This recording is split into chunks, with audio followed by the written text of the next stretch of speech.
he is beckoning to you. He's wearing a black cowboy hat, a black suit, and has a dark, swirly mustache. You realize it is Val Kilmer from the movie Tombstone. You hear him shouting something, but the river drowns his words.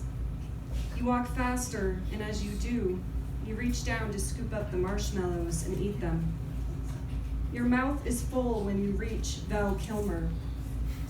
He looks at you and says, "I'm your Huckleberry."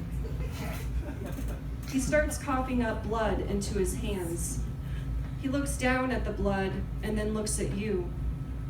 You take a closer look at him and realize he's not Val Kilmer at all, but your friend who died years ago.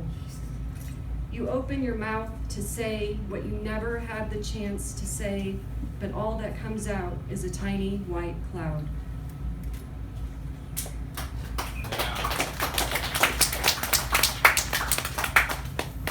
This one's called Roadkill.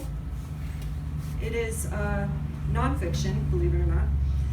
81 miles to Cheyenne. My Lyft passenger, Judy, wanted me to take her as far as I could to the border. We pass a Motel 6 and I'm reminded of the transgender woman named Candy I worked with at the Super 8 off the highway in the Springs. She told me that 1 out of every 4 rooms we clean will have a sex toy twisted in the sheets. She was right. She'd moved from Chattanooga to Colorado, said the miles weren't enough, said the 2-bedroom apartment she shared with 3 other transgender folks was enough. 57 miles to Cheyenne.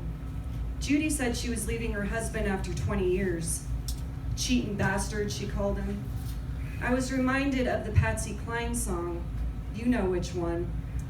She checked her makeup in a lighted compact mirror every few minutes. She did nothing to fix the melting mascara stains under her eyes. I'd rather be the person cheating with than the person being cheated on, she said. That sounds like a Patsy Cline song, I told her. Yeah, the only difference is she saw her wall coming at her before she hit it. 32 miles to Cheyenne, and I pulled over at the truck stop diner where Judy pointed. Her fingernails were filed into points and painted peony pink. She smelled like a Walmart makeup aisle. Sorry, I can't go any further, I told her. Me either, she said, tugging at her tan pantyhose under her skirt.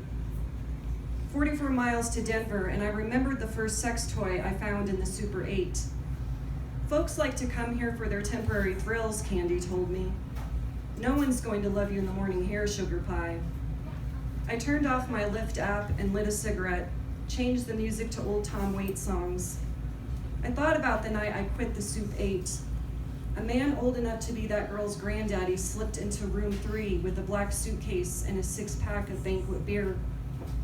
Candy and I had to clean the room the next day.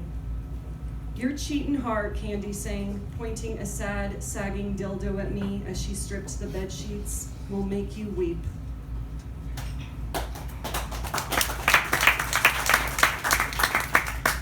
All right, last one. This one's called The Dead Room. In my dream, Larry is dead now.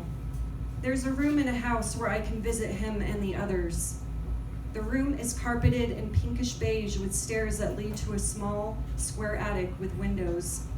It's sunny and vacant. The Scottish actor who played a teacher in a tough inner-city high school in an early 90s sitcom is there. He isn't dead. He tells me the room is the dead room.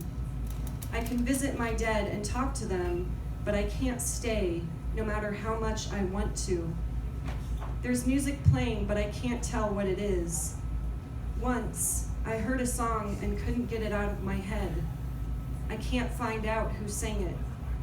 I only know I want to hear it over and over again. I visit Larry and ask him when it happened. He can't talk, of course, but I get the feeling it's been years. Where was I? I can't remember time anymore since Pete died. My dead are growing restless and they need me to leave. The sun is shifting to shades of deep purple while the carpet glows red. I don't want to leave, but I do. The Scottish actor appears and says to me, "It's easier to talk to the dead than the living, isn't it?" Last night I heard music playing. It was so close in the black bedroom, but I couldn't make out the words.